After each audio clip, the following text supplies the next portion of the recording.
हरि ओम हरि ओम हरि ओम। अष्टादिवसीय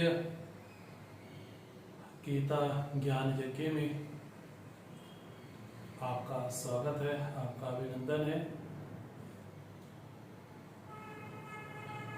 इस सत्र में, अष्टादिवसीय गीता ज्ञान यज्ञ के सत्र में आज हम श्रीमद् भगवत गीता के षोडश अध्याय का 16वें अध्याय का हम चिंतन करेंगे, चर्चा करेंगे। समय का ध्यान रखते हुए आप शीघ्रातिशीघ्र उपस्थित हो, ऐसी आपसे प्रार्थना है। भगवान और पूज्य गुरुदेव को नमन करते हुए आज का हम सत्र प्रारंभ करते हैं।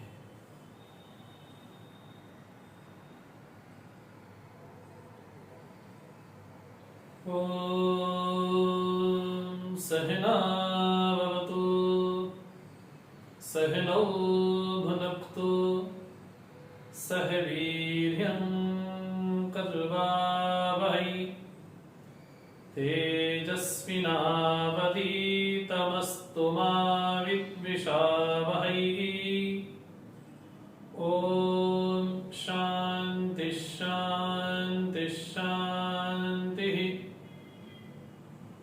समस्त जन कल्याणे निरतं करुणामयं नमामि चिन्मयं देवं सद्गुरुं ब्रह्मविद्वरं सदाशिवसमारम्भां शङ्कराचार्यमध्यमाम् अस्मदाचार्यपर्यन्तां वन्दे गुरुपरम्परां वन्दे गुरुपरम्परां।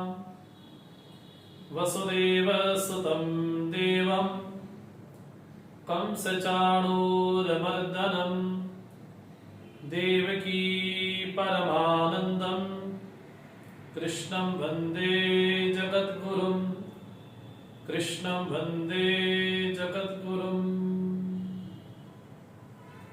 हरि ओम। आज हम श्रीमद् भगवत गीता के 16वें अध्याय पर, षोडश अध्याय पे हम चर्चा करेंगे। इस अध्याय का नाम है दैव आसुर संपद विभाग। जैसे कल हमने आपसे निवेदन किया था कि एक ऐसा मत भी है जो ये कहता है कि 15वें अध्याय पर आकर के गीता समाप्त सी हो जाती है और बाकी के जो अध्याय हैं 16, 17, 18 वो परिशिष्ट अध्याय हैं। ऐसा एक मत है श्रीमद् भगवत गीता के बारे में। हमने अर्जुन विषाद योग से यह यात्रा आरंभ की थी। और यात्रा करते करते आज हम पहुंचे हैं 16वें अध्याय में। इसके पूर्व अध्याय पे हमने भगवान के दिव्य स्वरूप को देखा हमने, और 15वें अध्याय को बड़े संक्षेप में हमने निवेदन किया कि 15वें अध्याय में 4 विषयों का वर्णन है: जीव, जगत, जगदीश्वर और ब्रह्म तत्व। अब हम प्रारंभ करते हैं श्रीमद् भगवत गीता का षोडश अध्याय। जिस तरह से नाम से ही प्रसिद्ध है कि इसका नाम देव और आसुरी संपत्ति है, तो अध्याय के नाम से स्पष्ट हो जाता है इस अध्याय में क्या कहा जाएगा या क्या विषय होगा। इस अध्याय में देवी और आसुरी संपत्ति का विशेष रूप से वर्णन होगा। देवी, आसुरी और राक्षसी। इसके पूर्व भी हम इसका संकेत भगवान के मुखारविंद से हम सुन चुके हैं। भगवान ने 9वें अध्याय में भी इसका वर्णन किया था बड़े संक्षेप में। राक्षसी मासुरीं चैव मोहिनी प्रकृतिम आश्रिताः। भगवान ने वहां पर एक देवी संपत्ति कही थी, एक राक्षसी संपत्ति कही थी, एक आसुरी संपत्ति कही थी और एक मोहिनी प्रकृति कही थी। तो उस अध्याय का स्मरण करते हुए भगवान स्वयं ही अपने मुखारविंद से अर्जुन के प्रति समस्त दैवीय और आसुरी संपत्ति का, राक्षसी संपत्ति का भगवान वर्णन करते हैं। संपत्ति शब्द जब हम सुनते हैं तो संपत्ति शब्द सुनते ही हमारे चित्त में आता है बाहर की करेंसी, बाहर का धन। लेकिन संपत्ति का केवल इतना ही अर्थ नहीं होता। संपत्ति एक बाहरी होती है, एक भीतरी होती है। हम दीपावली के दिन लक्ष्मी जी का पूजन करते हैं तो वहां पर अष्ट लक्ष्मी का पूजन भी करते हैं, विद्या लक्ष्मी, श्री लक्ष्मी, विजय लक्ष्मी इत्यादि।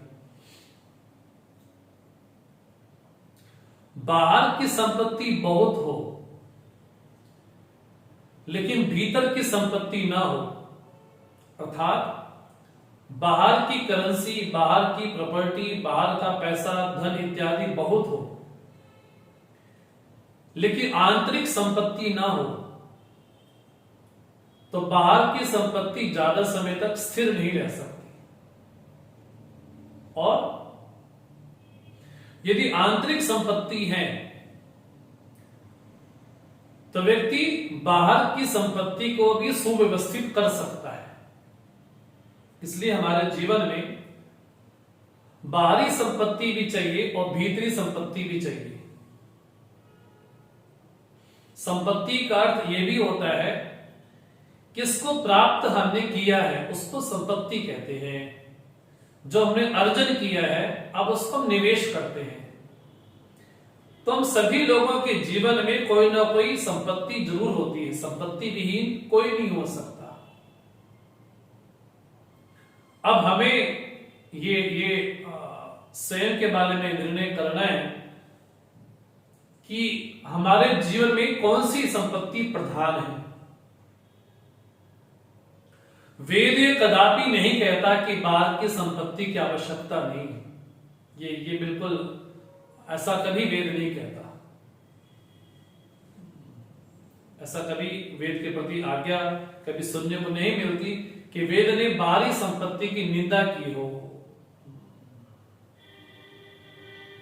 अभी तो बाहरी संपत्ति भी आवश्यक है लेकिन उससे कहीं अति आवश्यक है भीतरी संपत्ति। लेकिन भीतरी संपत्ति के अभाव में बाहरी संपत्ति ज्यादा समय तक स्थिर नहीं रह सकती, ये भी साथ में सत्य है। और संपत्ति वही है जिसके लिए हमने पहले अर्जन किया हो। तो हमारे जीवन में कई ना कई प्रकार की संपत्ति रहती है। मूल रूप से इस बात पे जरूर चिंतन करना चाहिए कि मेरे जीवन को चलाने वाली कौन सी प्रकृति है, क्योंकि सभी व्यक्ति अपनी प्रकृति के अनुसार ही व्यवहार करते हैं। प्रकृति यहां पर अर्थ स्वभाव है। सभी लोग अपनी प्रकृति के अनुसार ही व्यवहार करते हैं और जिसकी जैसी प्रकृति होगी उसका व्यवहार भी वैसा ही होगा। इसको इस भाव से समझा जा सकता है, मेरे जीवन को प्रेरित करने वाली कौन सी संपत्ति है, मेरे जीवन को प्रभावित करने वाली कौन सी प्रकृति है। जैसी हमारी प्रकृति होगी, जैसा हमारा स्वभाव होगा, जैसी हमारी संपत्ति होगी, उसके अनुसार ही हमारा जगत में व्यवहार होगा। अगर हमारी प्रकृति अगर हमें मोटिवेट करने वाला, प्रेरित करने वाला अगर हमारा राग है, तो राग के अनुसार फिर हमारा व्यवहार होगा। यदि मेरे जीवन को प्रेरित करने वाला द्वेष है, तो द्वेष के अनुसार मेरा व्यवहार होगा। यदि मेरे जीवन को प्रेरित करने वाला मेरा दुष्ट संस्कार होगा, तो मेरा जीवन भी उसी के अनुसार ही होगा। यदि मेरे जीवन को प्रेरित करने वाला मेरे दुष्ट स्वभाव होगा, तो मेरा व्यवहार भी फिर वैसा ही होगा। इसलिए हमारे पूरे व्यवहार को केंद्रित करने वाला, नियमित करने वाला कौन है? वो हमारी प्रकृति हो सकती है। तो किसी की प्रकृति राग के अनुसार होती है, किसी की प्रकृति द्वेषानुसार होती है, तो किसी के जीवन को प्रेरित करने वाला उसका संस्कार होता है, उसका स्वभाव होता है, और किसी को प्रेरित करने वाला हमारी मान्यता होती है। तो जैसी हमारी जगत के प्रति, लोगों के प्रति, संबंधों के प्रति, धन के प्रति जैसी हमारी मान्यता होगी, उस मान्यता के अनुसार ही हमारी प्रवृत्ति होगी, हमारा व्यवहार होगा। इसलिए हमारे जीवन को सबसे ज्यादा प्रभावित करने वाला कौन है? ये चिंतनीय है, ये चिंतन करने योग्य है। और व्यक्ति को स्वयं ही आत्मनिरीक्षण करना चाहिए कि मेरे जीवन को प्रेरित करने वाला कौन है। क्योंकि जो मुझे मोटिवेट करेगा, जो मुझे प्रेरित करेगा, अध्यात्म के प्रति भी और संसार के प्रति भी, तो जो प्रेरित करने वाला होगा वो मुख्य होगा। तो हम व्यवहार जरूर करते हैं लोगों से, लेकिन हमारी प्रतिक्रिया समाज में कैसी होती है? क्योंकि कर्म उसी को बोलते हैं अपने सामर्थ्य के अनुसार। हाँ जी, जैसा हमारा सामर्थ्य होगा, हाँ जी, उस सामर्थ्य के अनुसार हमारी प्रतिक्रिया होगी। तो प्रतिक्रिया मुख्य है। कोई अगर सज्जन मिलता है तो मेरा उसके प्रति कैसा व्यवहार हो, कोई व्यक्ति मिलता है तो उसका मेरे प्रति कैसा व्यवहार हो। तो हमारे जीवन को प्रभावित करने वाला, प्रेरित करने वाला कौन है? ये चिंतनीय है। यदि हमारे जीवन को सन्मार्ग में प्रेरित करने वाला कोई है, तो जरूर वो दैवी संपत्ति होगी। अगर हमें कोई कुमार्ग में लेकर के जा रहा है, इसका अर्थ है हमारी जो प्रवृत्ति है वो किसके कारण हो रही है? बोले आसुरी संपत्ति के कारण ही हो रही है। इसलिए जीवन को सबसे ज्यादा प्रभावित करने वाला कोई है तो वो है हमारा मोटिवेट जो फैक्टर है, सबसे बड़ा कौन है? या तो राग हो, या द्वेष हो, या संस्कार हो, या स्वभाव हो, या हमारी मान्यता हो। उनके अनुसार ही हमारा व्यवहार होगा। इसलिए हमारे जीवन में कौन सी संपत्ति रहती है ये ज्यादा आवश्यक है।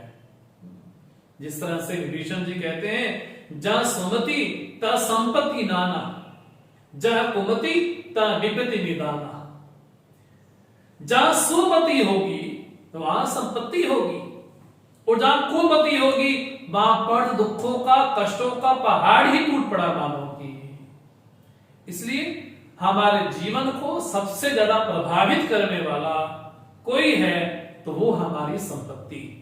अब हमें ये जरूर चिंतन करना चाहिए कि मेरे जीवन को प्रभावित करने वाला कौन है? मेरे जीवन को प्रेरित करने वाली क्या देवी संपत्ति है या आसुरी संपत्ति है? कौन है? उस समाज में देवी संपत्ति के लोग भी रहते हैं और समाज में आसुरी संपत्ति के भी लोग रहते हैं, समाज में राक्षसी प्रवृत्ति के भी लोग रहते हैं। देवी संपत्ति मैंने उसमें कांति हो, हाँ जी, देवी संपत्ति अर्थात उसमें दिव्यता हो। यदि ऐसी संपत्ति होगी तो हम कह सकते हैं कि हमारे जीवन में सबसे ज्यादा प्रभावित करने वाले कोई वस्तु है तो क्या है? बोले संपत्ति ही है। राक्षस भी भोग चाहता है और असुर भी भोग चाहता है। ऐसा नहीं कि भोग केवल असुर चाहता है। असुसु रमन्ते इति असुराहा, यहां पर विभाग करना चाहिए कि दैवी कौन है, राक्षसी कौन है और आसुरी कौन है। दैवी माने जो कांति स्वरूप हो, जहां जहां दिव्यता हो, जहां सात्विकता हो, वो दैवी संपत्ति है। असुर कौन है, बोले असुसु रमन्ते इति असुराहा। असु माने प्राण, प्राण से उपलक्षण करके हमारी इंद्रियां, जो इंद्रियों में रमण करने वाला है वो असुर है। तो असुर भी भोग चाहता है। राक्षस बोले वो भी भोग चाहता है, लेकिन राक्षस क्या कहते हैं, राक्षस कौन है, मां रक्ष इति राक्षस। इसकी रक्षा मत करो, इसको मार डालो, इसको काट डालो, इसको खा डालो, मां रक्ष, इसकी रक्षा मत करो। बोले वो कौन है, बोले वो राक्षस है। एक शब्द है साक्षर, उसका ठीक उल्टा होता है राक्षस।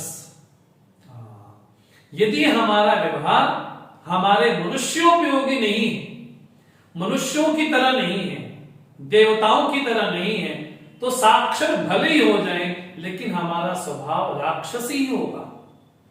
तो इस अध्याय में हम देखेंगे भगवान ने दैवी संपत्ति, आसुरी संपत्ति और राक्षसी संपत्ति का भगवान ने जो 9वें अध्याय में वर्णन किया था, अब उसको बड़े संक्षेप में भगवान स्वयं ही दैवी और आसुरी संपत्ति से हमको बोलते हैं। तो बड़ा संक्षेप ये अध्याय है, बड़ा संक्षेप अध्याय है। तो भगवान ने पहले ही 3 श्लोकों में दैवी संपत्ति का भगवान ने उल्लेख किया है, और ये हमारे लिए आवश्यक हो जाता है क्योंकि शास्त्र हमारे सामने दर्पण का काम करता है। दर्पण जैसा मैं होता हूं वैसा ही मुझे दिखाता है, अलग करके नहीं दिखाता। जैसा मैं हूं मुझे वैसा ही दिखाएगा। अब शास्त्र हमारे लिए दर्पण हुआ। उस दर्पण के सामने यदि मेरे जीवन में दैवी संपत्ति होगी तो मैं कह सकता हूं कि मैं दैवी संपत्ति संपन्न हूं। और उस दर्पण में अगर मुझे अपने जीवन में क्रूरता दिखाई पड़े, क्रोध दिखाई पड़े, हाँ जी, अभिमान दिखाई पड़े, तो समझना चाहिए कि मैं अभी आसुरी संपत्ति के जीवन को जी रहा हूं। तो यहां पर भगवान ने बड़े संक्षेप में दैवी और आसुरी संपत्ति का भगवान ने उल्लेख किया है। तो भगवान ने 3 श्लोकों में बड़े संक्षेप में भगवान ने करीब 26 प्रकार की दैवी संपत्ति का भगवान ने वर्णन किया है। तो पहली संपत्ति अभयम, सत्व संशुद्धि, ज्ञान योग व्यवस्थिति, दान नमस्त यज्ञश्च, स्वाध्यायस्तप आर्जवम, अहिंसा सत्यम क्रोधा त्यागा शांतिरपैशुनम, दया भूतेष्वलोलुप्त्वम मार्दवम हीरचापलम, तेजा क्षमा धृति शौचम अद्रोहो नातिमानिता, भवन्ति संपदम दैवीम अभिजातस्य भारत। तो भगवान ने बड़े ही संक्षेप में केवल 3 ही श्लोकों में भगवान ने समस्त दैवी संपत्ति का भगवान ने उल्लेख कर दिया। संपत्तियां अनेक हैं, लेकिन बड़े संक्षेप में जो दैवी संपत्ति प्रधान हो सकती है भगवान ने उसका उल्लेख किया है। तो पहली संपत्ति भगवान बोलते हैं दैवी संपत्तियों में अभयम। अभय मैंने अभीरुता, निर्भयता। जीवन में हमें भय बहुत रहता है, बहुत भय रहता है। और भय होता क्यों है हमारे जीवन में? भय का मुख्य लक्षण यही है कि जीवन में एक अनिष्ट आने वाला है, एक उसकी आशंका बनी हुई है, और साथ में उसको हटाने में हम असमर्थ भी हैं। ये 2 चीजें जब मिलती हैं तब उसको हम कह देते हैं कि भय है। अनिष्ट की आशंका, जो हमारे लिए इष्ट नहीं है उसको बोलते अनिष्ट। जो हमको प्रिय नहीं है, जिसको हम लाइक नहीं करते, उसके आने की आशंका हो, साथ में स्वयं के बारे में उसको हटाने में हम असमर्थ हो, तब जाकर के जीवन में भय होता है। तो भय हमेशा हमेशा भविष्य को लेकर के ही होता है। कल क्या होगा, अरे अगर ये चला गया तो क्या होगा। तो किसी को धन के चोरी होने का भय रहता है, हाँ जी, किसी को लूटपाट का भय रहता है, किसी को तंत्र मंत्र का भय रहता है। तो भय के विषय अनेक हो सकते हैं। किसी के पास बहुत ज्यादा परिग्रह है, तो कोई लेना जाए, कोई लेना जाए, कोई लेना जाए, कोई लेना जाए, तो इस बात की चिंता रहती है, वो भी भय है। तो अनिष्ट के विषय में हमेशा आशंका बनी रहनी। भूतकाल में कोई हमसे ऐसा कर्म विशेष हुआ है जिसको लेकर के व्यक्ति डरता है कि मैंने कर्म तो कर तो दिया है, लेकिन पता नहीं इसका फल क्या होगा, इसका फल क्या होगा, इसका फल क्या होगा, पता नहीं। इसको लेकर के ही व्यक्ति भयभीत रहता है और असुरक्षा का भय रहता है। जैसे पंजाब में देखते हैं तो सारे बच्चे बाहर जा रहे हैं, तो यहाँ पर बूढ़े माँ बाप रहते हैं, तो चिंता बड़ी रहती है, बड़ा भय रहता है, इतना बड़ा घर है, इसको कौन संभालेगा। तो वहां पर भी भय, किसी को ईडी का, किसी को सीबीआई का, सीआईडी का, बोले उसका भी भय रहता है। किसी ने कोई ऐसा कुकृत्य कर दिया और उसका सामने वो कोई ना आ जाए, तब भी भय रहता है। तो भय के तो अनेक विषय हो सकते हैं, अनेक विषय हो सकते हैं। और सबसे बड़ा भय व्यक्ति को क्या लगता है, असुरक्षा का भय। मैं अकेला हूं, कल पत्नी मेरे साथ क्या हो जाएगा, मैं तो अकेला रहता हूं, कल पत्नी कैसा होगा। ये जो भय हमारे चित्त में बैठा हुआ है। किसी को संसरण का भय रहता है, हाँ जी, पाप वृत्ति का भय रहता है। तो भय से कोई छूट नहीं सकता, ये भी सत्य है, ये भी सत्य है। तो भय एक ऐसी वृत्ति है जो व्यक्ति को प्रतिक्षण प्रताड़ित करती रहती है। ये भय नाम की ऐसी वृत्ति। लेकिन भगवान कहते हैं जीवन में सबसे बड़ी दैवी संपत्ति क्या है, बोले अभय। जब कोई सन्यास दीक्षा लेता है ना, तो सबसे पहले यही मंत्र बोलता है। अगर कोई सन्यासी होता है तो सन्यासी तो भगवान शिव का ही स्वरूप होता है ना। सन्यासी को नमन करना अर्थात भगवान शिव को नमन करना, एक ही बात है ना। वो सन्यासी उसको कहा गया जिसने अपने जीते जी अपना पिंडदान, अपना श्राद्ध कर दिया, उसने गैरिक वस्त्र धारण कर लिए। तो गैरिक वस्त्र धारण करने का मतलब ही यही होता है कि अब मैं अपने आप को संसार से विमुक्त करता हूं। वो जो गैरिक वस्त्र होते हैं, जो भगवा वस्त्र होते हैं, वो अग्नि का ही प्रतीक है ना। वो ये संदेश है समाज को कि अब मैं समाज से अलग होकर के, अलग तो नहीं कहे, समाज से विमुक्त होकर के, व्यवहार से विमुक्त होकर के, अब मेरे जीवन का जो परम उद्देश्य होना चाहिए वह स्वरूप की प्राप्ति ही होनी चाहिए। तो ये संन्यास है। तो जब संन्यास दीक्षा दी जाती है तो पहला ये बोला जाता है कि सारे भूतों को मैं अभय दान देता हूं। धन दान देना, विद्या दान देना एक बात है, लेकिन अभय का दान देना जी ये बहुत बड़ा दान जीवन में है। तो कोई लोग कन्या दान करते हैं, विद्या दान करते हैं, ज्ञान का दान करते हैं, लेकिन सर्वोपरि दान कौन सा है, बोले अभय। मेरे द्वारा किसी को भयभीत होने की आवश्यकता नहीं है। रात को हम जा रहे हो, हम सिद्धवाड़ी रहते थे तो रात को भ्रमण के लिए जाते थे हम गुरुजी के साथ में।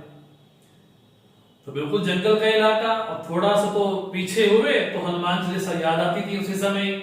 पहले याद भले ना, लेकिन उस समय जरूर याद आती थी। क्यों? मेरे अलावा कोई है। इसलिए वेद क्या बोलता है, भय कब होता है, बोले द्वितीया द्वैत भयम भवति। जहां द्वैत है, जहां दूसरे को होने का अनुभव है, आशंका है, वहां पर ही भय होगा।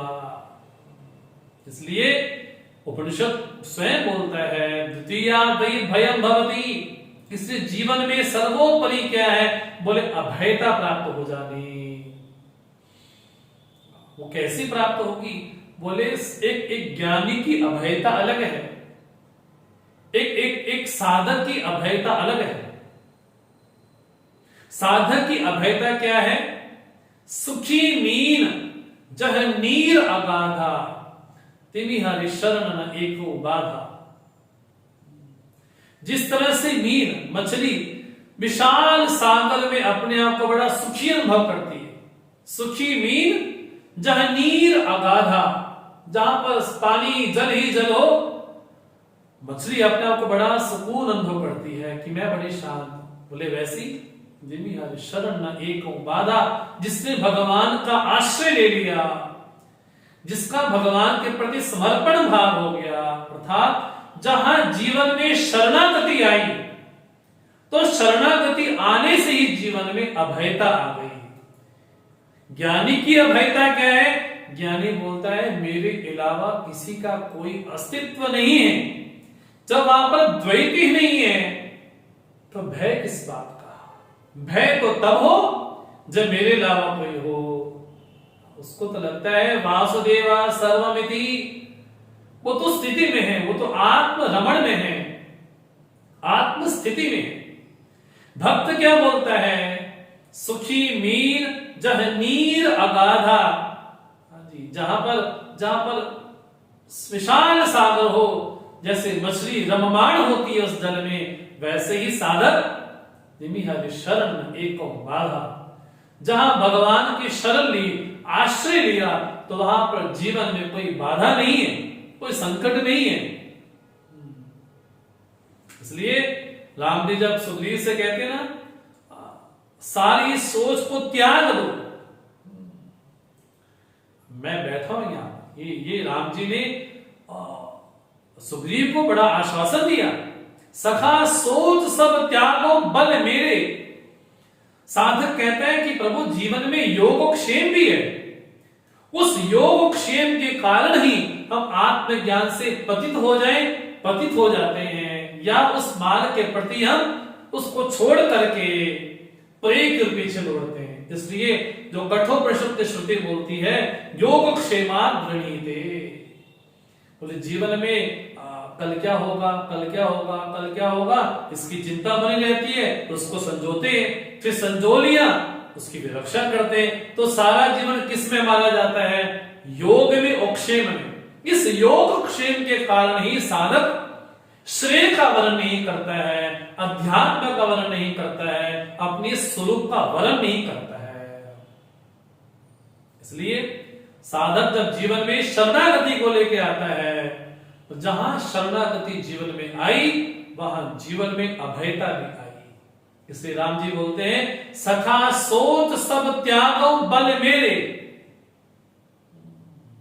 सब विधि बल काज में तोरे। मेरे सहारे समस्त चिंताओं को, भयों को छोड़ दो। तो भगवान एक खुला आश्वासन देते हैं कि मेरे सहारे आओगे, अगर मेरे को समर्पित होकर कर्म करोगे, तो वहां पर भय नाम की कोई चीज नहीं होगी। तो भय को दूर करने के लिए क्या किया जाए? बोले भगवान की शरणागति को स्वीकार किया जाए। जीवन में सबसे पहली संपत्ति कोई है? बोले अभय। जहां जीवन में अभय आया, उसका देखा देखी सारी संपत्तियां जीवन में आ जाती हैं। अभय प्रधान संपत्ति है। जहां शरणागति हुई, उसको लेकर के सारी संपत्तियां जो इर्द गिर्द घूमती हैं, दैवी संपत्तियां, वो सारी एकत्रित हो जाती है वहां पर। इसलिए प्रधान संपत्ति कौन सी है? अभयम। दूसरी भगवान संपत्ति बोलते हैं सत्व संशुद्धि। सत्व संशुद्धि मैंने अंतःकरण की शुद्धि। अंतःकरण कैसा हो? बोले आपको कोई कपट ना हो, छल ना हो, ये सबसे बड़ी संपत्ति। सत्व संशुद्धि, अंतःकरण की पवित्रता। जैसे राम जी कहते हैं ना, निर्मल मन जन सो मोहि पावा, मोहि कपट छल छिद्र न भावा। मुझे कौन प्राप्त कर सकता है और कौन प्राप्त नहीं कर सकता? तो भगवान ने कहा जिसका मन निर्मल हो वो मुझे प्राप्त कर सकता है, लेकिन मोहि कपट छल छिद्र न भावा, वो भगवान की प्राप्ति वो दुर्गुण नहीं करवा सकते। इसलिए दैवी संपत्ति में भगवान ने दूसरा नाम लिया अंतःकरण की शुद्धता। वो अंतःकरण की शुद्धता कैसी होगी? तो वेद ने कहा अहम आहार शुद्धो सत्व शुद्धि। जैसे हमारा आहार शुद्ध होगा वैसे हमारा सत्व अर्थात हमारा अंतःकरण शुद्ध होगा।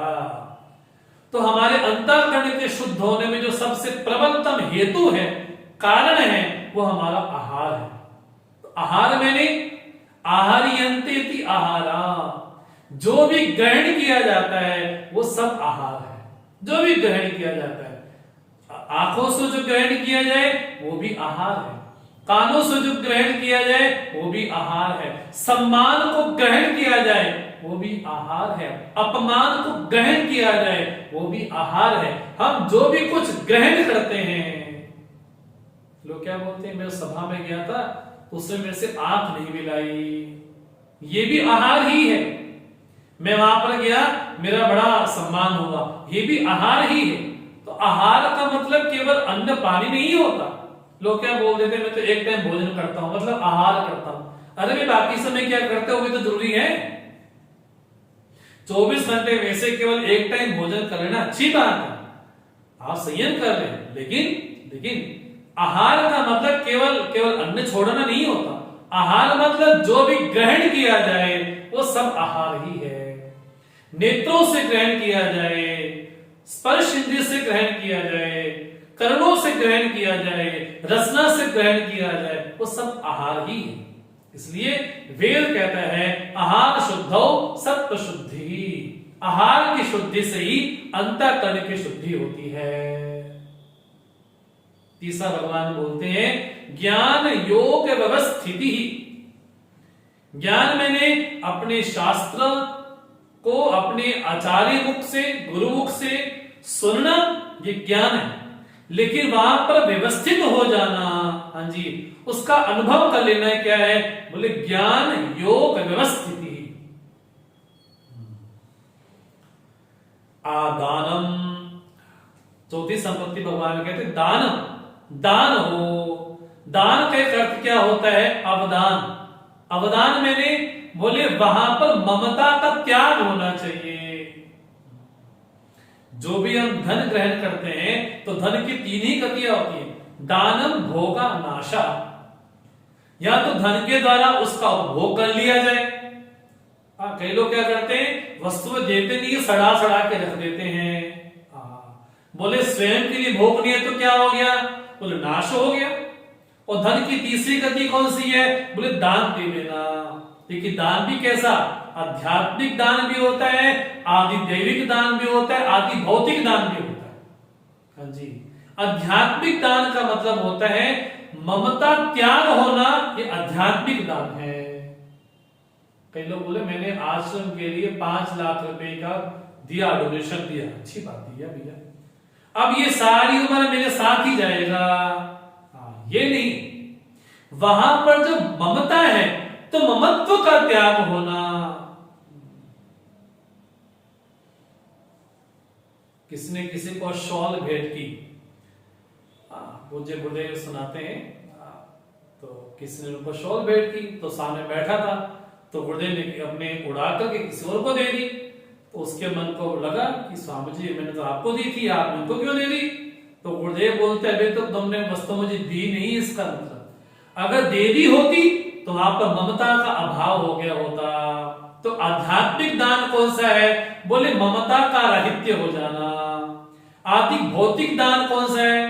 देश काल का ध्यान रख करके, पात्र का ध्यान दे करके, जैसे हम संक्रांति को दान दें, हाँ जी, और किसी कुरुक्षेत्र में जान करके दे, तो देश का भी, काल का भी, पात्र का भी। और ऐसे व्यक्ति को दान ना दे, हमसे यहां ले वहां जाके बेच दे, वो दान नहीं है। बोले आदि भौतिक दान कौन सा है? देश काल पात्र का ध्यान रख के जो दिया जाए वो आदि भौतिक दान है। आध्यात्मिक दान कौन सा है? बोले वहां से ममता का राहित्य हो जाना, अब ये वस्तु मेरी नहीं है, बस इसका क्या बोले अवदान हो गया। और आधिदैविक दान कौन सा है? बोले अपने देवता के अभिष्ट, अपने अपने इष्ट के अभिष्ट निमित्त कुछ दान दिया जाए, हाँ जी, वो फिर हमारा आधिदैविक दान हो गया। लेकिन दान में विशेषता क्या है? हाँ, तो दान में सबसे बड़ी विशेषता है जितना व्यक्ति दान देगा उतना उसको प्रसिद्धि मिलेगी। इसलिए वाक्य कहा जाता है यशो में गतम दिक्षु दान प्रतापात, मेरा यश 10 दिशाओं में गूंज पड़ा। किसके कारण? दान के कारण। तो दान की ऐसी महिमा की गई है। इसलिए सबसे पहले दान मतलब क्या? वहां पर ममता राहित्य हो जाना, ये दान है। दमस्त, बोले हमारी जो इंद्रियां हैं, कर्मेंद्रिय है, उनका संयम होना, किस समय क्या व्यवहार करना है ये कैसा हो? बोले हमारे अंतर करने की संयमता वहां पर हो। हाँ जी। यज्ञश्च, यज्ञ होना चाहिए। तो यज्ञ शब्द से भगवान के जो बताए हुए जो 12 प्रकार के यज्ञ हैं, द्रव्य यज्ञ है, स्वाध्याय यज्ञ है, ज्ञान यज्ञ है, क्रिया यज्ञ है, तप यज्ञ है, उनका भी ग्रहण है। लेकिन यज्ञ शब्द से अर्थ ये भी है, यज्ञ मैंने आहुति देना। हाँ जी, आहुति देने का नाम ही यज्ञ है। और देखा जाए सृष्टि में ऐसा कोई पदार्थ नहीं है जो यज्ञ नहीं कर रहा। पंच महाभूतों में देखते हैं, चाहे पृथ्वी हो चाहे गंगा हो, बोले हर भूत अपना अपना आहुति उस समष्टि के लिए समर्पित कर रहा है। तो सारे सृष्टि में एक आवाज क्या आ रही है? स्वाहा स्वाहा स्वाहा स्वाहा। बोले पूरी सृष्टि में ये संगीत सुनाई पड़ रहा है। कौन सा? स्वाहा स्वाहा स्वाहा। तो यज्ञ करना मैंने आहुति देना। और हमारे पास जैसी योग्यता है, जैसा सामर्थ्य है, उस सामर्थ्य के अनुसार, उस योग्यता के अनुसार समष्टि में उसका विनियोग करना ही यज्ञ है। तो किसी के पास धन है तो धन का दान हो, किसी के पास ज्ञान है तो ज्ञान का दान हो। हाँ जी, किसी के पास आइडिया है तो विजन है, बोले उसका निवेश हो। तो भगवान बोलते हैं साधक में एक देवी संपत्ति होनी चाहिए। कौन सी? यज्ञ की। यज्ञ मैंने आहुति की भावना, समर्पण की भावना, संस्था के प्रति, परिवार के प्रति, देश के प्रति, विश्व के प्रति यदि हमने लिया है, प्रकृति से लिया है, तो हमारा भी कर्तव्य हो जाता है। अगर संस्था से लिया है तो वैसा उसको देना भी सही। तो ये भी संपत्ति ही। स्वाध्याय, स्वाध्याय मैंने अपना अध्ययन करना, पराध्याय नहीं। पर का अध्ययन नहीं, अरे वो बेटा क्या कर रहा था, उसकी बहू क्या करती है, उसकी बेटी क्या करती है, वो क्या करता है। अरे भाई स्वयं में देखो ना। दूसरों में कमियां निकालना तो कोई भी ढूंढ ले, लेकिन स्वयं में कमी निकालनी हो उसके लिए बड़ा बल चाहिए। तो स्वाध्याय मैंने आत्मनिरीक्षण करना, ये भी अर्थ है। उस स्वाध्याय का अर्थ ये भी है जो वेद है, उपनिषद है, गीता है, इनका पाठ करना, ये भी स्वाध्यायी। तो स्वाध्याय के 2 अर्थ हो गए। हाँ जी, इससे क्या होगा? बोले जब मंत्र पढ़ेंगे, वैदिक मंत्र पढ़ेंगे, उससे क्या होगा? बोले हमको अधिष्ट प्राप्त होगा। अधिष्ट मैंने उसका फल हमको जरूर प्राप्त होगा। तो आप गीता पढ़ें, भागवत पढ़ें, रामायण पढ़ें, कोई भी पुराण इत्यादि ग्रंथ पढ़ें, वो भी स्वाध्याय है। लेकिन स्वाध्याय का आध्यात्मिक अर्थ है आत्मचिंतन, आत्मावलोकन करना। हाँ जी, ये भी जरूरी है साधक के लिए। तप, जीवन में तप करना। तप मैंने हमारे लक्ष्य में आने वाली जो बाधाएं हैं उसको स्वीकार करना भी ये तप है। रास्ते में, अध्यात्म मार्ग के रास्ते में आने वाली जो प्रतिकूल परिस्थितियां हैं उसको सहन करना भी तप है। और भगवान अगले अध्याय में कहने भी वाले, अभी जो 17वां अध्याय आएगा, भगवान वहां पर तप शब्द की बड़े विस्तार से व्याख्या करेंगे। तप कौन सा होता है? तो तप का उल्टा होता है पतन। जिसके जीवन में तप नहीं है वहां पर पतन होता है। बोले तप भी हो। आर्जवम, आठवां मैंने हमारा व्यवहार कैसा हो, बड़ा सरल हो, व्यवहार सीधापन हो, मतलब व्यवहार में कुटिलता ना हो, व्यवहार में टेढ़ापन ना हो। किस व्यक्ति ने ऐसा किया ना, हम भी ऐसा करेंगे, टेढ़ापन ना हो। कैसा हो, बोले अर्जुन की तरह हो। अर्जुन का नाम क्यों पड़ा, बोले वो सरल है, इसलिए सरल होने के नाम पड़ा, वो अर्जुन है। लोग क्या बोल देते हैं, मेरे मन में जो आता मैं बोल देता हूं। उस व्यक्ति के पास व्यक्ति को बैठना भी नहीं चाहिए, बिल्कुल नहीं। उस बंदे का भरोसा नहीं कब क्या बोल दे। तो ऐसा व्यक्ति लोगों से कट जाता है, लोगों से बहुत दूर हो जाता है। अगर आज कोई अपने आप को अकेला अनुभव करता है, अकेला तभी है क्योंकि उसका व्यवहार ठीक नहीं है। व्यवहार में जब कुटिलता आ जाती है, हाँ जी, जब टेढ़ापन आ जाता है, जब बदले की भावना आ जाती है, तो लोग उससे कटने लग जाते हैं। अगर लोग मुझे स्वीकार कर रहे हैं, इसका मतलब मेरे में दैवी संपत्ति। अगर लोग मेरी उपस्थिति को नकार रहे हैं, हाँ जी, उनके पास तो बैठना नहीं चाहता, बोलना नहीं चाहता, इसका मतलब क्या है, मेरे पास अभी दैवी संपत्ति नहीं। तो क्या बोलते हैं, आठवां मैंने सरलता हो व्यवहार में, अहिंसा। बोले अहिंसा, बोले किसी की हिंसा ना करना। हिंसा मतलब हित भावना से हिंसा करना भी धर्म है। ये जो धर्म युद्ध होगा अभी महाभारत में, वहां पर भी हिंसा होगी, लेकिन वो हित भावना को लेकर के वहां पर हिंसा हुई है। शरीर का ऐसा कोई अंग विशेष है जिसके कारण पूरा शरीर नष्ट हो जाएगा, तो बुद्धिमानी यही है कि पूरे शरीर को ना काट करके उस अंग विशेष को काटना, ये भी हिंसा है। लेकिन अहिंसा जहां पर समाज का कल्याण हो रहा हो, जहां पर समष्टि का कल्याण हो रहा हो, बोले उसका भी स्वागत है। तो हिंसा वाणी से भी होती है, मन से भी होती है, कर्म से भी होती है। भगवान कहते साधक कैसा हो, बोले अहिंसा को धारण करे। सत्यम, सत्य मैंने उस सत्य में झूठ न छिपा हो। जैसे वाक्य बोलते सत्यम प्रिया प्रियम प्रिया न प्रिया सत्यम अप्रियम। बोले सत्य में प्रियता भी हो, लेकिन जरूरी है उसमें हित की भावना भी हो। लोग क्या बोलते थे, सच बड़ा कड़वा होता है। सच कभी कड़वा नहीं होता, सच को बोलने की रीत आनी चाहिए बस। सच अगर कड़वा होता तो सत्यनिष्ठ महापुरुष नहीं होते। सत्य कड़वा नहीं होता, अपितु सत्य बोलने का जो तरीका है, जो सलीका है, हाँ जी, वो नहीं आता। अगर बोलना सीखना है तो राम जी से सीखा जाए।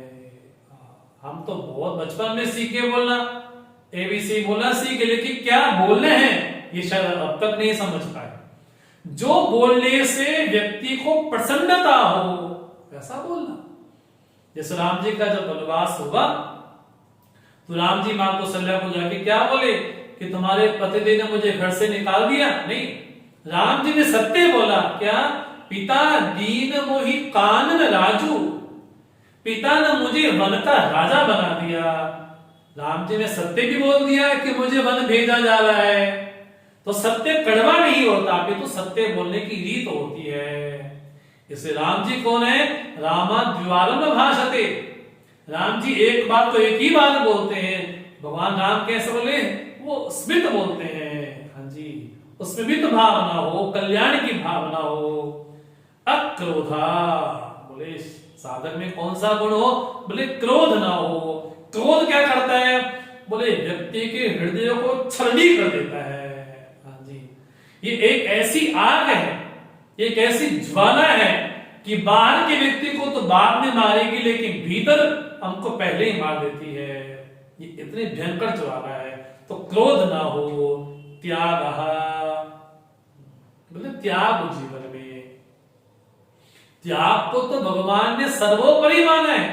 हम 12वें अध्याय में देखकर क्या भगवान ने क्या बोला है, त्याग शांति अनंतरम। बोले त्याग हो, साधक में त्याग होना चाहिए। और गीता का उल्टा भी यही त्याग ही है। गीता मैंने त्यागी, त्यागी मैंने गीता। गीता क्या सिखाती है, बोले त्याग करना सिखाती है, ग्रहण करना नहीं सिखाती।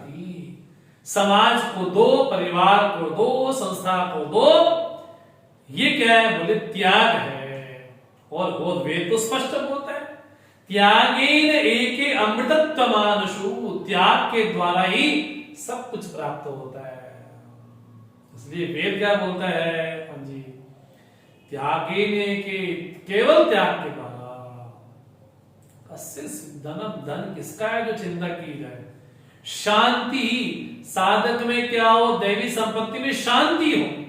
और देखा जाए शांति सभी गुणों की जननी है। हाँ जी, क्रोध नहीं आया मतलब अक्रोध है। हाँ जी, वो भी एक शांति ही है। विक्षेप नहीं है मतलब शांति ही है।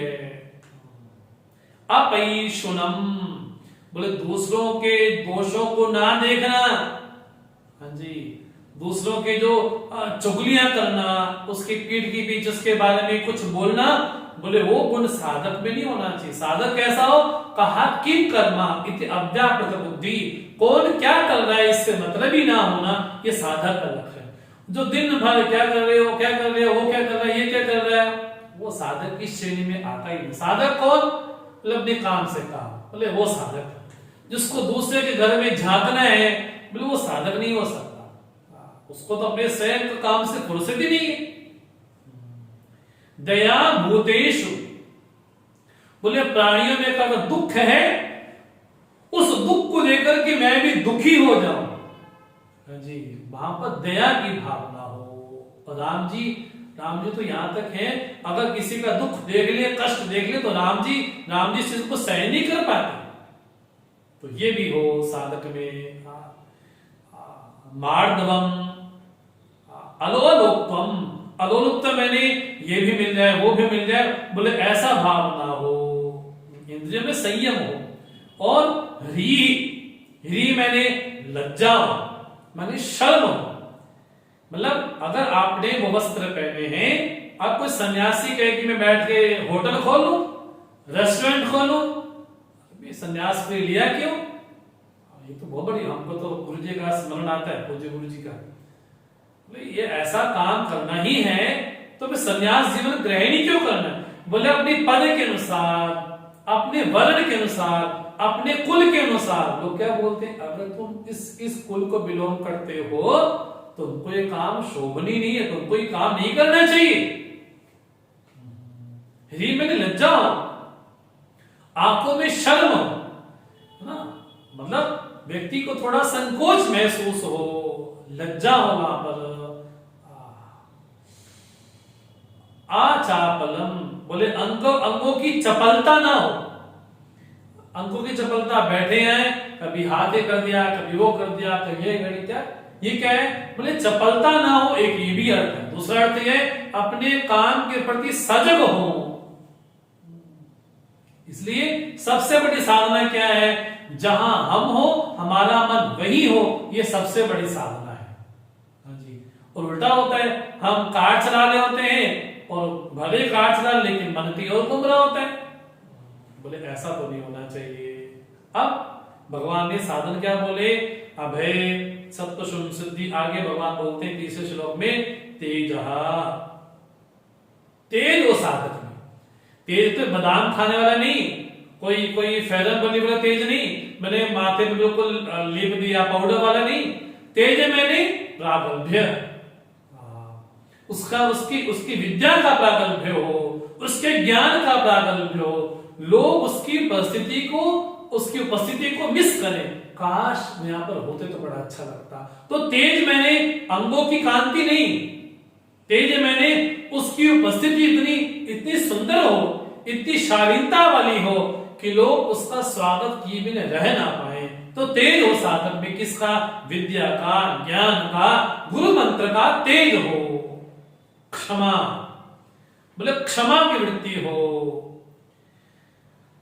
व्यक्ति कोई अपराध कर देता है, अपराध जब किया तो उसको फिर क्षमा भी करनी चाहिए। धृति मैंने एक ऐसी वृत्ति विशेष है कि मैं वहां पर काम करने जा रहा हूं, लेकिन वो ऐसी वृत्ति विशेष मुझे रोक लेती है। वो वृत्ति हर एक हृदय में होती है, कोई उसको संभाल पाता है, कोई नहीं संभाल पाता। तो धृति हो मैंने क्या? कि अब लगता है कि नहीं हो पाएगा, अब लगता है नहीं हो पाएगा, लेकिन भीतर एक धृति नाम की वृत्ति रहती है जो व्यक्ति से करवा लेती है। जैसे स्कूटर होते थे ना पहले, तो पेट्रोल उसमें होता था, लेकिन सारा खत्म हो जाए एक चीज उसको बोलते रिजर्व पड़ा होगा, रिजर्व में वहां पर थोड़ा बहुत रहता था जिससे काम चल जाए, वो क्या बोलते धृति विशेष है। जब सारी इंद्रियां काम ना आए तो धृति नाम की चीज हमारे हृदय में रहती है। अद्रोहा बोले किसी के प्रति द्रोह मैंने शत्रु भाव ना हो। ये बड़ी विचित्रता है। हम कपड़ा भी ठीक से पहने और ये कपड़ा इतना बढ़िया क्यों पहनता है, ये इतना बढ़िया क्यों चलता है, ये इतना बढ़िया क्यों खाता है, वहां पे शत्रु भाव आ जाता है। तो शत्रु भाव ना हो। जैसे भगवान कपिल महादेवों को बोलते हैं अजात शत्रवः साधवः साधुभूषणः, बोले किसी का शत्रु ना हो। जैसे विश्वामित्र है, पूरा विश्व ही उनका मित्र है, इसलिए वो विश्वामित्र है। हाँ जी, ना अति मानिता, बोले ज्यादा मान ना हो। ज्यादा मान मतलब बोले मान कैसा हो, अपने कुल का, अपने अपने अपने अपने संप्रदाय का मान। मैं इस संप्रदाय को बिलोंग करता हूँ, मैं इस संस्था को बिलोंग करता हूँ, मैं इस परिवार को बिलोंग करता हूँ। हाँ जी, मैं उनका भक्त हूँ, मैं उनका शिष्य हूँ। तो मन में क्या बोले गर्व की अनुभूति हो, लेकिन कैसी, अति मान्यता, अधिक मान ना हो। ऐसी जो संपत्ति होगी भगवान बोलते हैं भवन्ति संपदं देवीम अभिजातस्य भारत, जो देवी संपत्ति को लेकर के आया है उनमें तो रहेंगी रहेंगी। इस प्रकार भगवान ने बड़े संक्षेप में देवी संपत्ति का भगवान ने उल्लेख किया है। तो भगवान ने दान का भी, भगवान ने दया का भी और दम का भी, तीनों का उल्लेख किया है। जो लोभी व्यक्ति होगा उसके लिए साधन है दया करे, और जो भोगी व्यक्ति होगा उसके लिए दम एक साधन बन जाता है, और जो क्रूर हो मनुष्य उसके लिए दया एक साधन बन जाता है। बोले ऐसी साधन जीवन में अपनाए। तो यहाँ पर आकर भगवान ने बड़े संक्षेप में देवी संपत्ति का भगवान ने वर्णन किया। अब भगवान बोलते हैं थोड़ा थोड़ा परिचय किनके साथ किया जाए, जो आश्री संपत्ति है वो कौन सी है। तो भगवान कहते हैं दंभो दर्पो अतिमानश्च क्रोधा पारुष्यमेव च अज्ञानं चाभिजातस्य पाद संपद मासुरी। दंभा, दंभ मैंने जो चीज छिपाने की उसको प्रकट कर देना, ये दंभ है। माला जाप कर रहे हैं लोगों को पता चले कि माला जाप कर रहा हूं, अरे ये भी चालीसा, देवी चालीसा, दुर्गा चालीसा, शनि चालीसा, ये चालीसा सारा पाठ कर लिया। हाँ जी, लेकिन दंभ कैसे, अपने आप को साधक दिखाने का कि मेरे से बड़ा कोई साधक नहीं है। दर्पण, दर्पण में व्यक्ति क्या होता है, मेरे पास ये गुण और किसी के पास नहीं है, जो मेरे पास है ना और किसी के पास नहीं है। ये दर्प नाम की वृत्ति क्या करती है, बोले व्यक्ति को अधर्म की ओर प्रेरित करती है। कैसे, धन के द्वारा, स्वजनों के द्वारा, परिवार के द्वारा, उनके निमित्त से जो पैदा हो वो दर्प नाम की वृत्ति है। अतिमानः बोले बड़ा निराभिमानी है, बोले चलता भी कैसा है, बोले किसी को समझता नहीं। क्रोधा बोले जो बोलता है ना उसके मुख से मानो फूल नहीं अंगारे निकल रहे हो, इतना। पारुष्यमेवं कठोर बोलना, बड़ा कड़वा बोलना। लोग क्या बोलते हैं, इससे मत्था मारना बड़ा बेकार है, इसके सामने बोलना ही बेकार है। वो क्या है, बोले क्रूरता है, जो कड़वा बोलता है। पारुष्यम अज्ञानं च अभिजातस्य, बोले इसको पता ही नहीं है किसके बारे में, धर्म के बारे में भी, अधर्म के बारे में भी, कर्तव्य के बारे में भी, अकर्तव्य के बारे में, उसको उल्टा ही समझता है। कर्तव्य को अकर्तव्य समझता है, अकर्तव्य को कर्तव्य समझता है, धर्म को अधर्म समझता है, अधर्म को धर्म समझता है। ठीक है, अज्ञानं च मतलब जीवन में सही क्या है, गलत क्या है, हाँ जी, हानि क्या है, लाभ क्या है, हित क्या है, अनहित क्या है, जिसको ये ज्ञान ना हो बोले वो अज्ञानम च अभिजातस्य, हाँ जी, पार्थ संपदम आसुरी, ये पार्थ ये आसुरी संपत्ति है। भगवान ने बड़े संक्षेप में कहा। अब भगवान बोलते दोनों का फल क्या है, तो बोलते हैं दैवी संपद विमोक्षाय निबंधाय आसुरी मता मा शुचा संपदम दैवीम अभिजातोसी पांडव। हाँ जी, दैवी संपत्ति क्या करती है, व्यक्ति को मुक्त करती है। हाँ जी, कहां से, संसार के बंधन से व्यक्ति को मुक्त करती है और मुक्ति का रास्ता दिखलाती है। तो जिसके जीवन में दैवी संपत्ति है वो व्यक्ति को मुक्त करती है। और जहां जहां आसुरी संपत्ति है, निबंधाय आसुरी मता, आसुरी संपत्ति व्यक्ति को बांध लेती है। कहां, संसार में ही बांध लेती है। बस सीधा सीधा अर्थ यही हो गया, बांधने वाली संपत्ति आसुरी संपत्ति, मुक्त कराने वाली संपत्ति दैवी संपत्ति। बस बड़े संक्षेप में भगवान ने आसुरी और देवी संपत्ति को भगवान ने बड़े संक्षेप में कहा। अर्जुन ने भगवान की ओर देखा, भगवान मैं किस श्रेणी में आता हूं, देवी में मैं के आसुरी में। अर्जुन को चिंता सी होगी। भगवान क्या बोलते, महाशुचा, ये पांडव महाशुचा, तुम शोक मत करो, तुम तो, हाँ जी, देवी संपदम अभिजातोसी, तुम तो देवी संपत्ति को लेकर के पैदा हुए हो। हाँ जी, इससे बड़ी संपत्ति अर्जुन के पास क्या होगी कि महाभारत के युद्ध के पहले दुर्योधन भी गए और अर्जुन भी गए, क्या, भगवान से सहायता लेने के लिए। हाँ जी, तो दुर्योधन ने क्या मांगा और अर्जुन ने क्या मांगा, भगवान ने तो बोल दिया एक तरफ मेरी सेना है, एक तरफ मैं हूं, अब चुनाव आपके पास में। तो भगवान ने कहा कि तुम आए तो मांग लो।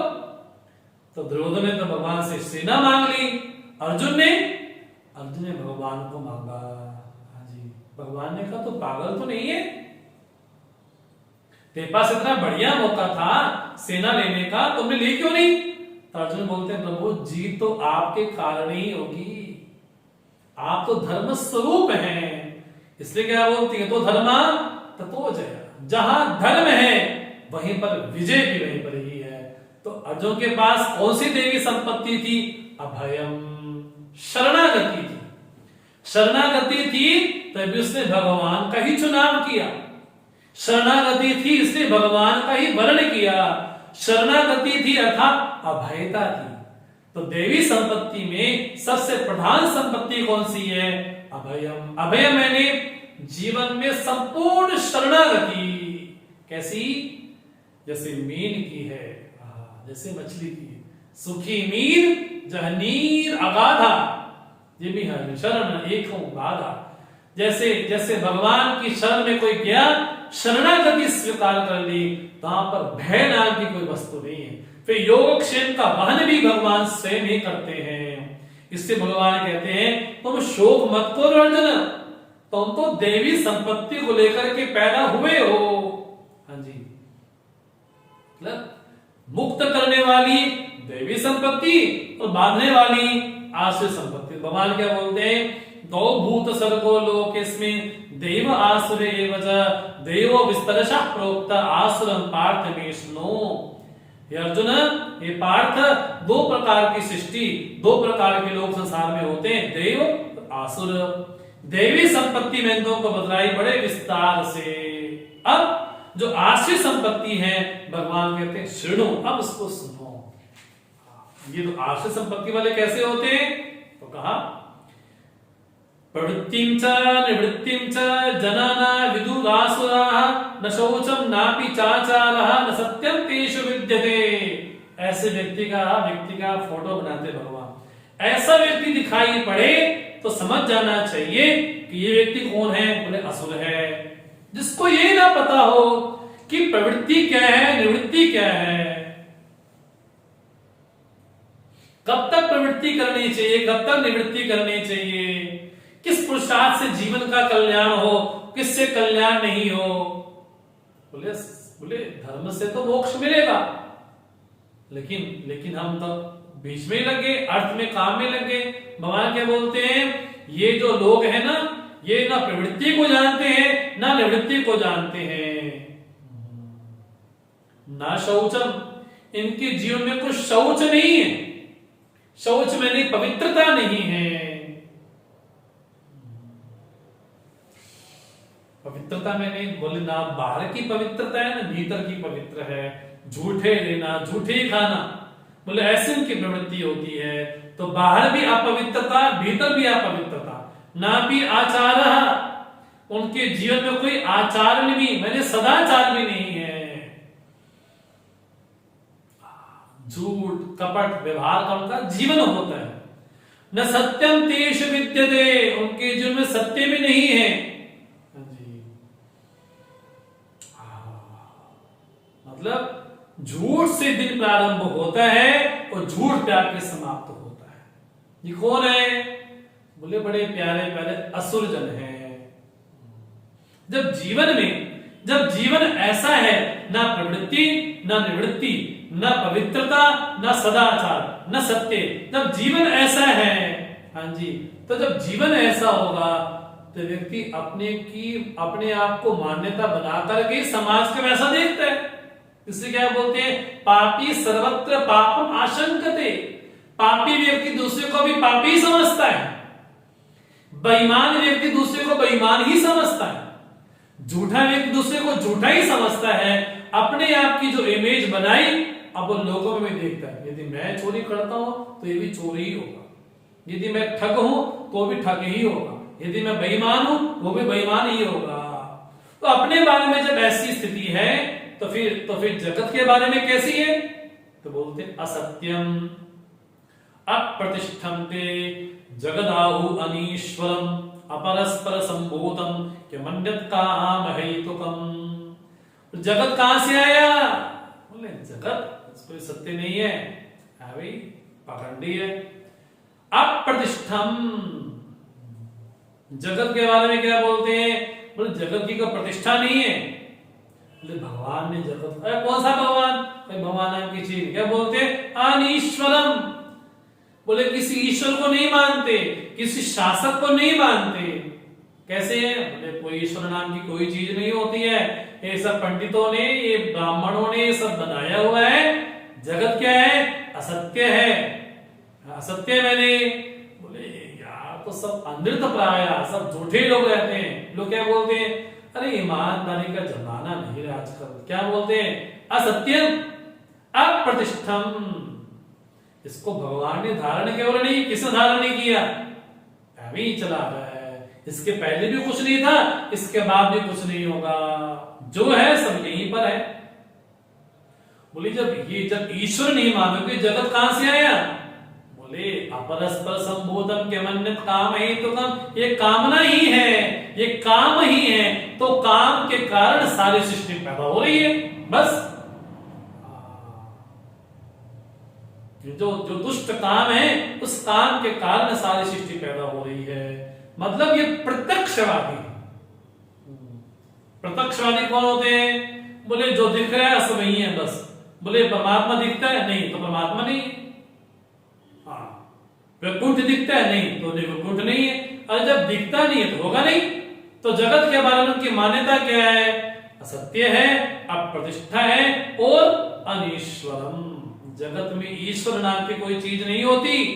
ये सब ढोंग ढकोसला है। ईश्वर नाम की कोई चीज, अगर ईश्वर होता, उनका मूड तर्क क्या बोलते हैं? अगर भगवान होता तो लोग दुखी क्यों होते? अगर भगवान होता तो लोगों पे कष्ट क्यों आते? तो उनका ये बड़ा उनका तर्क आता है, ऐसा बेवकूफों वाला। भगवान क्या बोलते? कि मन्नत काम है ही तो कम, वो काम को ही सर्वोपरि मानते हैं। भगवान बोलते हैं एतां दृष्टिम अवष्टभ्य नष्टात्मान अल्प बुद्धया प्रभवन्ति उग्र कर्माण क्षयाय जगतो हिताः। जब जीवन के बारे में, जब लोगों के बारे में, जब जगत के बारे में, जब स्वयं के बारे में ऐसी मान्यता है तो लोग कैसे होंगे? अल्प बुद्धया, उनकी बुद्धि कैसी? विकसित नहीं होगी। हाँ जी, स्वभाव कैसे? नष्टात्माना, मैंने उसका स्वभाव जो होना चाहिए कैसा है? नष्ट हो गया है। जो परलोक के साधन से भी भ्रष्ट हो गया है। जब ऐसी दृष्टि होगी व्यक्ति की समाज के बारे में, देश के बारे में, स्वयं के बारे में, जब ऐसी मान्यता होगी तो कर्म कैसा होगा? प्रभवन्ति उग्र कर्माणः, भयानक कर्म करेंगे हिटलर की तरह।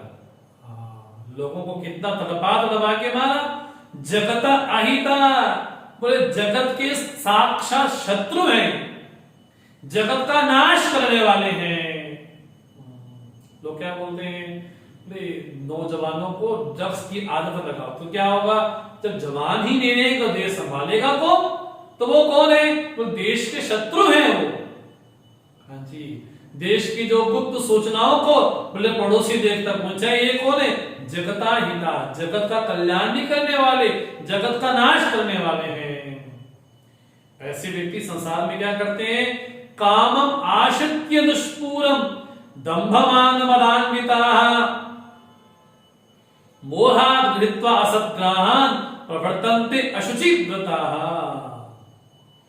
जीवन में एक ही काम है, क्या? काम की पूर्ति, काम की पूर्ति, काम की पूर्ति, कामना की पूर्ति, कामना की पूर्ति, कामना की पूर्ति, बस। कैसा? दुष्पूरम, वो काम कभी समाप्त नहीं हो सकता, कभी भरपूर नहीं हो सकता। बस मेरी कामना पूर्ण होनी चाहिए, चाहे अधर्म पूर्वक हो, चाहे किसी को मार करके हो, चाहे डाका डाल करके हो, चाहे चोरी करके हो, मुझे ही मिलना चाहिए बस। जब जीवन ऐसा हो गया तो कैसा हो? दंभ मान मदान्विता, धन है, मान है, मजया, मेरे समान को मोहात् गृहीत्वा असद्ग्रहान्, बोले मोह के कारण क्या लोगों का छीनते। वो कैसे? अशुचि व्रता, अशुचि व्रता मैंने उनके जीवन में कोई व्रत ही नहीं है। हाँ जी, कैसे है? सारा जीवन अपवित्रता में, अपवित्रता में, अपवित्रता में ही चला जाता है। अविवेक के कारण बोले ये सब भक्षा भक्षण करते हैं। और जगत के बारे में ऐसी मान्यता है, स्वयं के बारे में बोले पाखंड का, मद का, अभिमान का बिल्कुल चूर है।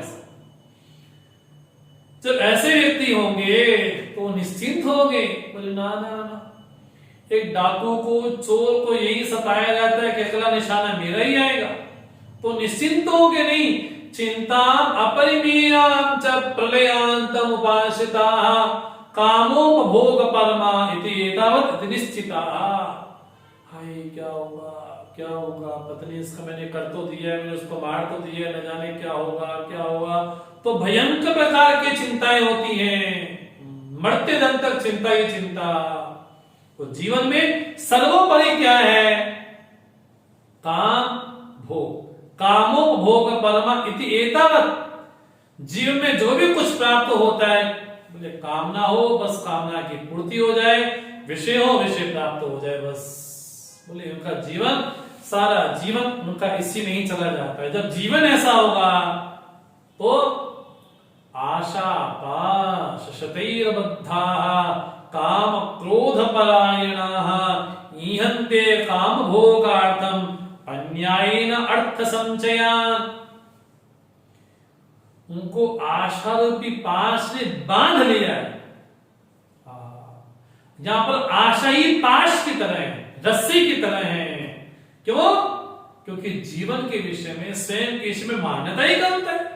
भगवान भी पहले बोल करके आए, मोघ ज्ञाना, हाँ जी, मोघ कर्माणा, हाँ जी, उनका कर्म भी व्यर्थ है, उनका ज्ञान भी व्यर्थ ही है। तो कैसे बने? बोले आशा रूपी पाश से बंधे हुए। कितनी आशा? शतई ही, बोले उनकी गणना नहीं हो सकती, अनेक पाशों से बंधे हुए हैं। जीवन कैसा है? काम क्रोध परायणा, कामना क्रोध, कामना क्रोध। भगवान ने दूसरे अध्याय में ये बोला था विषय क्या? ध्यायतो विषयान् पुंसा संगस्तेषु उपजायते संगा संजायते कामा कामा क्रोधो विजायते क्रोधात् भवति सम्मोहा सम्मोहा स्मृति विभ्रमा स्मृति भ्रंशात् बुद्धिनाशात् बुद्धिनाशात् प्रणश्यति। पहले विषय का चिंतन हुआ, फिर कामना हुई, कामना में बाधा आई तो क्रोध हुआ, क्रोध से सम्मोह हुआ, सम्मोह से स्मृति विभ्रम हुआ, उससे बुद्धि नाश हो गया, बुद्धि नाश से सब कुछ नाश हो गया। उनके जिनमें सर्वोपरि क्या है? सर्वोपरि काम क्रोध परायणा, बस उसी के पीछे लगे रहते हैं। और दूसरों का धन कैसे हड़पना है, दूसरों का माल कैसे हड़पना है, दूसरों का घर कैसे हड़पना है, अन्यायेन अर्थ संचयान। बड़े बड़ी बड़ी गाड़ी में घूमते हो, क्या करते हो? कुछ नहीं, हम तो असला बेचते हैं। क्या करते हो? बोले हम तो वहां लूट लिया, वहां लूट लिया, वहां लूट लिया। तो जीवन कैसा है? अन्यायेन अर्थ संचयान, बस संचय तो हुआ लेकिन अन्याय पूर्वक हुआ, न्याय पूर्वक नहीं। जो हमारा था नहीं, हाँ जी, उसका ही जीवन, उसको ले लिया हमने। तो जीवन में सर्वोपरि क्या है?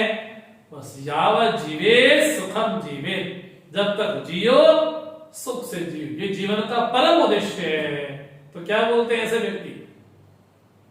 इदम अद्य मया लब्धम इदम प्राप्स्य मनोरथम इदम अस्ति इदम अपि मे भविष्यति पुनर्धनम। ये मुझे आज मिल गया है, वो जो मैं चाहता हूं ना, मैं ये भी लेके रहूंगा। इदम अस्ति, ये भी मिल गया है, हाँ जी, ये मुझे प्राप्त हो गया है। ये जो मेरे मन में कामना है, इदम अपि में, उस पर मेरी नजर है, वो भी लेके रहूंगा। उस पर मेरी नजर है, मैं वो भी लेके रहूंगा। उस व्यक्ति पे मेरी नजर, वो भी ले। वो क्या है? इसका जीवन कैसा है? बोले ये धन उसके पास नहीं, मेरे पास ही होना चाहिए। भविष्यति पुनर्धनम, क्या बोलता है? असौ मया हता शत्रु हरिष्ये च परानपि ईश्वरोहम अहम भोगी सिद्धोहम बलवान सुखी। I am the boss. हाँ जी, असौ मया हता शत्रु, ये मेरे रास्ते में आ रहा था ना, इसका मैंने हटा दिया। जैसे हिटलर करता था, मेरा कोई प्रतिस्पर्धी नहीं होना चाहिए, इस फील्ड में केवल मैं ही होना चाहिए बस। अगर कोई मेरे सामने आया तो हनिश्चित अपरानपि, इसको मार दिया है, अब इसको भी रास्ते से हटा दूंगा। मेरे साथ रहना है तो मेरी चापलूसी करनी पड़ेगी, नहीं चापलूसी करोगे तो पीछे हटा दिए जाओगे। जिनको चापलूसी बड़ी प्रिय होती है ना, उनको वही व्यक्ति प्रिय होते हैं जो उनके सामने मीठी मीठी बात, अरे आप तो ऐसे हैं, आप तो वैसे हैं। हाँ, ये व्यक्ति बड़ा अच्छा है, इसको अपने साथ रखना चाहिए। जो कड़वी बात बोल दे, उसको हटाओ रास्ते से। क्या बोलते हैं? असौ मयाता शत्रु, इसको मैंने आज मार दिया है, अब प्लानिंग चल रही है, इसको भी रास्ते से हटाना है। मैं कौन हूं? आम ईश्वर, मैं ही मालिक हूं।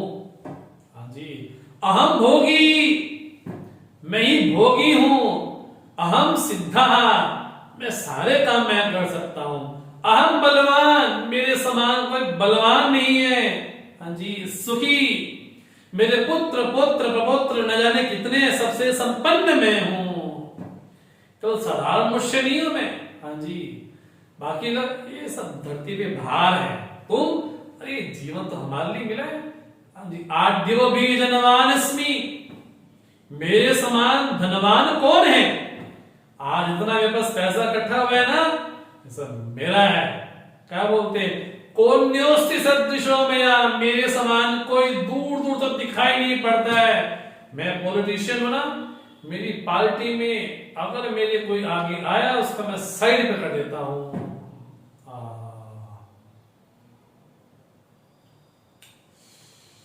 मेरे समान कोई नहीं। यक्षे दास्यामि मोदिष्य, हाँ जी, मैं यज्ञ तो करूंगा, लेकिन क्या करूंगा? अपमान भी करूंगा। जैसे दक्ष ने किया, दक्ष ने यज्ञ किया, सत्कर्म किया, सबको बुलाया, लेकिन भगवान शिव को निमंत्रित नहीं किया। तो भले सत्कर्म था, लेकिन जो भावना थी बड़ी दुष्ट थी। हाँ जी, जीवन कैसा हो गया? यक्षे दास्यामि मोदिष्य इति अज्ञान विमोहिता। हाँ जी, मैं यज्ञ तो करवाऊंगा, लेकिन दूसरों का अपमान करने के लिए। अगर करवाऊंगा तो सही, वहां पर मैं नटों को नचवाऊंगा मैं। हम आजकल रामलीला जब होती बड़ी विकृत हो गई रामलीला आजकल, तो वहां पर रावण के दरबार में नचाया जाता है। अरे भले वहां पर तो राम जी का मंचन हो रहा है, लेकिन इतना विभत्स दृश्य वहां पर हो जाता है कि बड़ा विचित्र लगता है। भगवान क्या बोलते हैं, अनेक चित्त विभ्रांता मोह जाल समावृता प्रसक्ता काम भोगेषु बदंती नरकेषु चौ। चित्त कैसा है, अनेक चित्त विभ्रांता, चित्त कैसा बोले चारों ओर फंसा पड़ा है, मोह रूपी जाल ने उसको फंसा डाला है। और जीवन कैसा है, काम भोगेषु प्रसक्ता, बोले काम मिल जाए, ये मिल जाए, वो मिल जाए, वो मिल जाए। अरे यहां तक स्थिति हो गई है, भगवान शंकराचार्य जी बोल करके आए, अंगम गलितम पलितम मुंडम दशनहीनम जातम तुंडम वृद्धो यादि कृत्वा दंडम तदपि न मुंचति आशा पिंडम। बोले शरीर किसी काम का नहीं रहा है, कामना असक्ता काम भोगेषु। ऐसे लोग कहा जाते हैं अशुचौ नरके पतंती, जो पवित्र नहीं। हाँ जी, ऐसे नरक में उनकी गति होती है। कैसे लोग हैं वो, आत्म संभाविता। हाँ जी, कैसे, मैं सभी गुणों से संपन्न हूं। हाँ जी, मैं सबसे बड़ा हूं। स्तब्धा, किसी को नमन प्रणाम में, अरे मैं ब्राह्मण, मैं सन्यासी, मैं फलाना मैं करता हूं, मैं पंडित, मेरे पास इतना पैसा, मैं ये, मैं वो, मैं ये। व्यक्ति ऐसे चलता है, स्तब्धा, ठूंड ऐसे लोग को डंडे की तरह। धनवान मदान्विता, बोले जीवन में ना विनय भी नहीं है। हाँ जी, कैसे, धन का मान है, मद है, मैं इस पद पे बैठा हूं ना, मैं कुछ भी कर सकता हूं, मैं किसी को भी हटा सकता हूं, किसी को भी गिरा सकता हूं। धनवान मदान्विता। हाँ जी, ये लोग क्या करते हैं, यजन्ते नाम यज्ञस्ते। हाँ जी, ये नाम मात्र के लिए यज्ञ करते हैं। हाँ जी, नाम मात्र के लिए, मतलब लोगों से पैसा इकट्ठा करवाया और नाम अपना चेप दिया, बोले मैंने किया, मैंने करवाया है। हाँ जी, दंभेन अविधि पूर्वकम, बोले आरती हो रही है और जूते पहने अपनी आरती कर ले, लोगों को पता तो चले मैंने किया है। तो जीवन कैसा है, धनमान मदान्विता। ऐसे ऐसे व्यक्ति कौन है, अहंकारम बलम दर्पम कामम क्रोधम प्रशंसिता ममात्मा परदेशु प्रदुषंतव्यसूयका।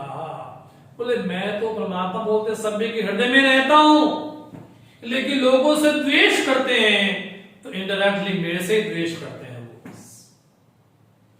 किसी की हिंसा करते हैं तो इनडायरेक्टली मेरी ही हिंसा करते हैं वो। भगवान बोलते हैं इनका जीवन अहंकार में, बल में, दर्प में, काम में, क्रोध से बिल्कुल भरा हुआ है, माने अज्ञान उन्मुखी जीवन है। भगवान ये जो व्यक्ति हैं इनका करते क्या है, ये धरती पे भारी तो है, इनका करते क्या है, भगवान को ज्यादा कुछ नहीं, क्या करते हैं, तान हम दुष्टा क्रूरान संसारेषु नराधमान क्षिपामि जस्कमशुमान आसुरेषु योनिषु। भगवान बोलते हैं मैं फेंक देता हूं किनको, संसारेषु क्रूरान नराधमान, जो क्रूर हैं, जिनके हृदय में दया नाम की कोई वृत्ति नहीं है।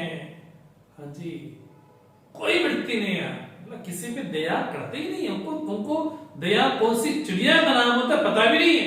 कैसे नराधमान, बोले इतने अधम व्यक्ति हैं, इतने अधम व्यक्ति हैं, इतने अधम व्यक्ति हैं, कैसे वो कृतज्ञ हैं। कृतज्ञ मैंने कृतवंती, किए हुए को भूल जाए, वो कृतज्ञ व्यक्ति हैं। भगवान बोलते हैं उनको मैं फेंक देता हूं। हाँ जी, कहा, बोले ऐसी योनि में फेंक देता हूं, बिल्कुल। कहा आसुरेश्व योनिषु, जो क्रूर क्रूर प्रकार की जो वृत्तियां होती है, ये सुख शेर हो, व्याघ्र हो, ऐसे जो क्रूर पशु होते हैं ना, हमारा चित्त तदाकार पहले वैसा हो जाता है, उसके बाद हमको वैसा शरीर मिलता है। अभी हम नोद हैं पढ़ करके आए, ये आसु संपत्ति वाले कौन होते हैं, वहां भाष्यकार ने कहा छिंदी भिंदी पिब खाद परस्पर अपर इति मदनशीला, खाओ पियो माओ मौज करो काटो मारो, बोले ऐसे बोलने वाले लोग होते हैं। कौन है? नराधमान, नरों में जो अधम है, जो अधम कैटेगरी के लोग हैं, उन लोगों को मैं फेंक देता हूं। कहा?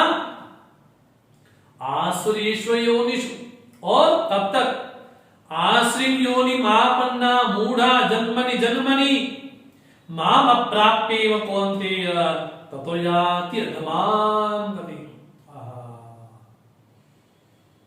बोले ऐसे व्यक्तियों को, उनको मैं वहीं पर ही फेंक देता हूं। कब तक? जन्मनि जन्मनि, जन्म जन्मांतर तक वो उसी योनि में पड़े रहते, मुझे न प्राप्त करके वो लोग क्या करते हैं? हाँ जी, बोले अधमां गतिं यान्ति, अधम से अधम गति में हो जाते हैं। तो जैसी हमारी वासना होती है, उस वासना के अनुसार हमारी वृत्ति भी वैसी होती है। ये जो 84 लाख प्रकार की योनियां है ना, ये 84 लाख प्रकार की हमारे मन में रहने वाली वृत्तियां ही हैं। वो वृत्तियां ही उस शरीर का रूप धारण कर लेती हैं। बस ये जो शेर है या कोई लोमड़ी है या कोई गिरगिट है, ये हमारे मन की वृत्तियां ही हैं। उन वृत्तियों ने वैसा शरीर धारण कर लिया, वो 84 लाख प्रकार की योनियां हैं।